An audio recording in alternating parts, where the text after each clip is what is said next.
ओम शांति। प्यारे प्यारे मीठे मीठे सभी ब्राह्मण कुलभूषण भाइयों बहनों, आज 8 जून 2026। आज प्राणेश्वर बाबा की मुरली से याद रखने के लिए कुछ बिंदु। बाबा कहते हैं, क्या कहते हैं? तुम गाते भी हो, आत्मा परमात्मा अलग रहे बहुकाल। ऐसे नहीं, परमात्मा परमात्मा सो आत्मा कहना। आत्मा तो जन्म मरण में आती है। बाबा कहते हैं आत्मा तो जन्म मरण में आती है ना, परंतु परमात्मा थोड़ी ही पुनर्जन्म में आते हैं।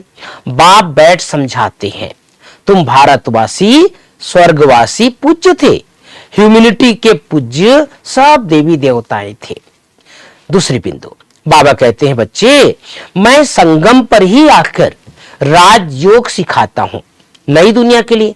मनुष्यों की बुद्धि बिल्कुल ही भ्रष्ट बन गई है। भगवान है ना भाई बहनों, सब तो भगवान आज बोल सकते हैं, सबकी बुद्धि क्या हो गई है? भ्रष्ट बन गई है। स्वर्ग को नरक समझ लेते हैं, कहते भी हैं वहां भी कंस, जरासंधि, हिरण्यकश्यप आदि थे। अब बाबा कहते हैं, बाप आकर समझाते हैं, क्या तुम भूल गए हो? मेरी तो शिव जयंती भी तुम भारत में ही मनाते हो, गाया भी जाता है शिवरात्रि। आज प्यारे बाबा की मुरली से मुख्य मुख्य 5 बातें।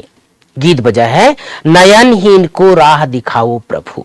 पहली बात, मीठे बच्चे, यह सारी विश्व ईश्वरी फैमिली है, इसलिए गाते हैं तुम मात पिता हम बालक तेरे। तुम अभी प्रैक्टिकल में गॉडली फैमिली के बने हो। दूसरी बात, प्रश्न है, बाप से 21 जन्मों का पूरा वर्षा लेने की सहज विधि कौन सी है? बाप से 21 जन्मों का पूरा वर्षा लेने की सहज विधि कौन सी है? उत्तर है, संगम पर शिव बाबा को अपना वारिस बनाओ, तन मन धन से बलिहार जाओ, तो 21 जन्मों के लिए पूरा वर्षा प्राप्त होगा। बाबा कहे, जो बच्चे संगम पर अपना पुराना सब कुछ इंश्योर करते हैं, उन्हें मैं रिटर्न में 21 जन्मों तक देता हूं। आज की मुरली से तीसरी बात, आत्मा और शरीर दोनों को पावन बनाने के लिए देह सहित जो कुछ है उसे बाप के हवाले कर उनकी श्रीमत पर चलना है। माता पिता के गद्दी नशीन बनने के लिए स्वयं को लायक बनाना है। लायक बनने के लिए मुख्य पवित्रता की धारणा करनी है। चौथी बात, वरदान। संगम युग पर अतीन्द्रिय सुख का अनुभव करने वाले डबल प्राप्ति के अधिकारी भाव। संगम युग पर अतीन्द्रिय सुख का अनुभव करने वाले डबल प्राप्ति के अधिकारी भाव। पांचवी बात, स्लोगन है, एक दो के संस्कारों को जानते हुए क्या करना है? उनसे मिलकर चलना, यही उन्नति का साधन है। तो भाई बहनों, बाबा ने हम सबको याद दिलाया कि लोग कहते हैं सतयुग में, त्रेता युग में कंस भी रहेंगे, जरासंधि भी रहेंगे, हिरण्यकश्यप भी रहेंगे, लेकिन बाबा ने हम सबको कहा है बच्चे, सारी दुनिया में और खास भारत में शिवरात्रि मनाते हैं, है ना। शिवरात्रि का अर्थ ये है कि भगवान परमात्मा शिव कभी न कभी संसार पर आकर आत्माओं के उद्धार करते हैं, इसलिए हम सबको अपने पुरुषार्थ पर ध्यान रखना है।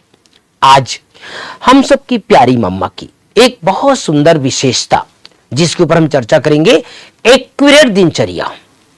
सुनने में सहज लगता है, लेकिन अगर कोई व्यक्ति अपनी दिनचर्या को व्यवस्थित रखता है, एक्यूरेट रखता है, तो ये भी हम सबके सामने बहुत बड़ा एक एग्जाम्पल बन जाता है।